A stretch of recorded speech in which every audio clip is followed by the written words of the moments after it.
SUCയുടെ നേതൃത്വത്തിലുള്ള ഒരു വിഭാഗം ആശാവർക്കർമാർ നടത്തുന്ന സമരത്തിന് പിന്തുണയുമായി BJP സംസ്ഥാന അധ്യക്ഷൻ കെ സുരേന്ദ്രൻ. എല്ലാം കേന്ദ്രത്തിന്റെ തലയിൽ വെച്ച് രക്ഷപ്പെടാമെന്ന് വിചാരിക്കേണ്ടെന്നും കേന്ദ്രം കൊടുക്കുന്നതല്ലാതെ വേറെ എന്ത് കാശാണ് സംസ്ഥാനം കൊടുക്കുന്നതെന്നും സമരവേദിയിൽ കെ സുരേന്ദ്രന്റെ കള്ളം പറച്ചിൽ. ഈ വർഷം കേന്ദ്രം ബജറ്റിൽ നീക്കിവച്ചിരിക്കുന്ന തുക 16% അധികമാണ്. കേരളത്തിന് കിട്ടിയത് 16% അധികമാണ്. ഈ NHMന്റെ കാശ് അല്ലാതെ നിങ്ങൾ ഏത് കാശ് എടുത്തിട്ടാണ് ഇവർക്ക് ആ ഓണറേറിയം കൊടുക്കുന്നത്? ഇന്ത്യയിൽ വേറെയും സംസ്ഥാനങ്ങളുണ്ട്. കേരളത്തിൽ ലഭിക്കുന്നതിനേക്കാൾ മെച്ചപ്പെട്ട വേതന സേവന വ്യവസ്ഥിതികൾ അനുഭവിക്കുന്ന ആശാ വർക്കർമാർ ഇന്ത്യയിലുണ്ട്. നിങ്ങളത് മറന്നുപോകരുത്. നമ്മൾ വീട്ടിൽ നിന്ന് എടുത്തു കൊടുക്കുന്നതല്ല. സംസ്ഥാനങ്ങൾക്ക് കേന്ദ്രം കണക്കുകളുണ്ട്. മന്ത്രിമാരായിരുന്നവര്, MLA-മാര്, MP-മാരൊക്കെ ഇരിക്കുന്നവരുണ്ട്. സംസ്ഥാന ഗവൺമെന്റ് കൊടുക്കേണ്ട ന്യായമായിട്ടുള്ള കണക്കുകൾ കൊടുക്കണം. യൂട്ടിലിറ്റി സർട്ടിഫിക്കറ്റിന്റെ അടുത്ത് അത് കൊടുക്കണം. ചെലവഴിച്ച തുകയ്ക്ക് വൗച്ചർ കൊടുക്കണം. പല കാര്യങ്ങളിലും അടിസ്ഥാനപരമായി കേരളത്തോട് വിയോജിപ്പുണ്ട്. വാർത്തയുടെ കൂടുതൽ വിവരങ്ങളുമായി ഇപ്പോൾ മാനസ മനോജ് തിരുവനന്തപുരത്ത് ചേരുന്നു. മാനസ, ഇന്ന് മന്ത്രി തന്നെ നിയമസഭയിൽ ആരോഗ്യമന്ത്രി തന്നെ പറഞ്ഞാണ് 100 കോടി രൂപയാണ് കേന്ദ്രത്തിന്റെ കുടിശ്ശിക. ഈ കുടിശ്ശിക കേന്ദ്രം വരുത്തുമ്പോൾ പോലും ആശാ വർക്കർമാർക്കുള്ള ഇൻസെൻറ്റീവ് സംസ്ഥാന സർക്കാർ കൊടുക്കുകയാണ്. ഇതെല്ലാം മറച്ചുവെച്ചുകൊണ്ടാണ് സുരേന്ദ്രൻ BJP സംസ്ഥാന അധ്യക്ഷൻ അവിടെ വന്ന് കളവ് പറയുന്നത്. 2 ദിവസം മുമ്പാണ് കേന്ദ്രമന്ത്രി സുരേഷ് ഗോപി അടക്കം അവിടെ വന്ന് പാട്ടുപാടുകയും കളവ് പറയുകയും ചെയ്യുകയും ചെയ്തത്. ഇവിടെ പ്രധാന പ്രശ്നം NHM എന്ന് പറയുന്നത് കേന്ദ്ര പദ്ധതിയാണ്. കേന്ദ്രമാണ് പണം നൽകേണ്ടത്. കേന്ദ്രം ആവശ്യത്തിലുള്ള പണം നൽകുന്നത് മാത്രമല്ല, കുടിശ്ശിക വരുത്തുകയും ചെയ്യുന്നു. സംസ്ഥാന സർക്കാർ സ്വന്തം ഫണ്ടിൽ നിന്ന് പണം ചെലവഴിക്കുമ്പോൾ അതിനെ കൂടി തെറ്റിദ്ധരിപ്പിക്കുന്ന തരത്തിൽ BJP സംസ്ഥാന അധ്യക്ഷൻ വന്ന് അവിടെ പറയുകയാണ്. എന്താണെന്ന് സുരേന്ദ്രൻ പറഞ്ഞ മറ്റ് കള്ളങ്ങൾ?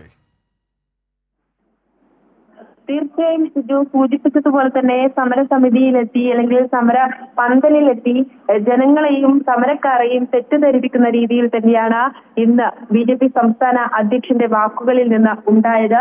കേന്ദ്രം നൽകാനുള്ളതെല്ലാം തന്നെ നൽകുന്നുണ്ടെന്നും എന്നാൽ സംസ്ഥാനമാണ് കൃത്യമായ കണക്ക് നൽകാതെ ഇരിക്കുന്നതെന്ന അടക്കമുള്ള പച്ചക്കള്ളം തന്നെയാണ് BJP സംസ്ഥാന അധ്യക്ഷന്റെ വാക്കുകളിൽ നിന്നും വന്നത്. ഏതായാലും ഇത്തരത്തിൽ 100 കോടി രൂപയാണ് ഫിക്സഡ് ഇൻസെന്റീവായി കേന്ദ്രം സംസ്ഥാനത്തിന് നൽകാനുള്ളത്. അപ്പോഴും കേരളമാണ് ഈ ഓണറേറിയം നൽകുന്നതിൽ 1-ാം സ്ഥാനത്തെത്തി നിൽക്കുന്നതും എന്നത് ഏറ്റവും എടുത്തു പറയേണ്ട ഒരു കാര്യം തന്നെയാണ്. കേന്ദ്രം നിരന്തരം ഇത്തരത്തിൽ സംസ്ഥാനത്തോട് അവഗണന കാണിക്കുന്നതിനിടയിലാണ് ഇത്തരത്തിൽ ജനങ്ങൾക്ക് വേണ്ട കാര്യങ്ങളൊക്കെയും തന്നെ ചെയ്ത് സംസ്ഥാന സർക്കാർ മുന്നോട്ട് പോകുന്നതും.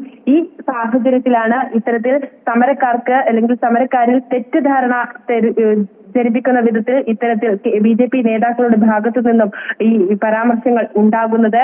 ഒപ്പം തന്നെ ഇൻസെന്റീവ് വർദ്ധിപ്പിക്കണമെന്നും BJP സംസ്ഥാന അധ്യക്ഷൻ പറയുന്നുണ്ട്. ആശാ വർക്കർമാരുടെ ആവശ്യത്തിനൊപ്പമാണ് BJP എന്നും, പക്ഷേ അതിൽ സമ്മർദ്ദം ചെലുത്തേണ്ട കാര്യമില്ല, കേന്ദ്രം ചെയ്യാനുള്ളത് ചെയ്യുന്നുണ്ട് എന്നാണ് പറയുന്നത്. എന്നാൽ എന്താണ് കേന്ദ്രം ചെയ്യുന്നത് എന്നത് എടുത്തു പറയാനുള്ള ഒരു മനോഭാവം ഇന്ന് സംസ്ഥാന അധ്യക്ഷന് ഉണ്ടായിട്ടില്ല. കേരളത്തിന് ഈ ഫിക്സഡ് ഇൻസെന്റീവായി 100 കോടി രൂപ നൽകാനുണ്ട്. ദേശീയ ആരോഗ്യ മിഷൻ പദ്ധതി നടപ്പിലാക്കുന്നതിനായി നൽകേണ്ടത് 600 കോടി രൂപയാണ്. ഇത്തരത്തിൽ നിരവധി തുക ഇപ്പോഴും പിടിച്ചു വെച്ചിട്ടുണ്ട് എന്ന് തന്നെയാണ് നിയമസഭയിൽ ഉൾപ്പെടെ ഈ മന്ത്രിമാർ വ്യക്തമാക്കിയത്. ഈ സാഹചര്യത്തിലാണ് പച്ചക്കള്ളങ്ങൾ വീണ്ടും വീണ്ടും ആവർത്തിച്ചുകൊണ്ട് കെ സുരേന്ദ്രൻ ഈ സമരപന്തലിൽ ഈ SUCI-ക്കാരുടെ ഒരു വിഭാഗം ആശാ വർക്കർമാർ നടത്തുന്ന സമരത്തിന് ഐക്യദാർഢ്യവുമായി പിന്തുണയുമായി ഇന്ന് സമരപന്തലിലെത്തിയത്. സിജു, ശരി. മാനസയാണ് തിരുവനന്തപുരത്തു നിന്നുള്ള വിവരങ്ങൾ നൽകിയത്. SUCI-യുടെ സമരപന്തലിലെത്തി കള്ളം പറഞ്ഞ് BJP സംസ്ഥാന അധ്യക്ഷൻ കെ സുരേന്ദ്രൻ.